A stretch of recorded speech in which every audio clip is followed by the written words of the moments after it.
चांद रात मुबारक हो दोस्तों। चांद रात मुबारक। चांद रात मुबारक हो। चांद रात आ गई। आज की रात कितनी खूबसूरत है। आज हम फुल एंजॉय करेंगे, शॉपिंग करेंगे। ये कश्मीरी चूड़ियाँ देखो कितनी प्यारी है। Wow, beautiful. और ये कपड़े भी परफेक्ट हैं ईद के लिए।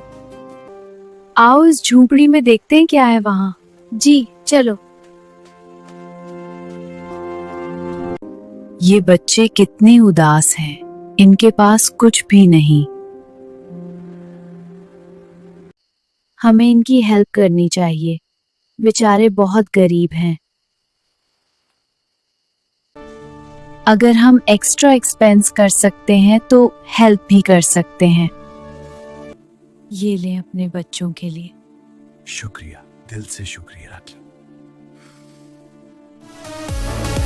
इस कहानी में एक लेसन है। कमेंट में बताओ क्या सीखा। ईद मुबारक।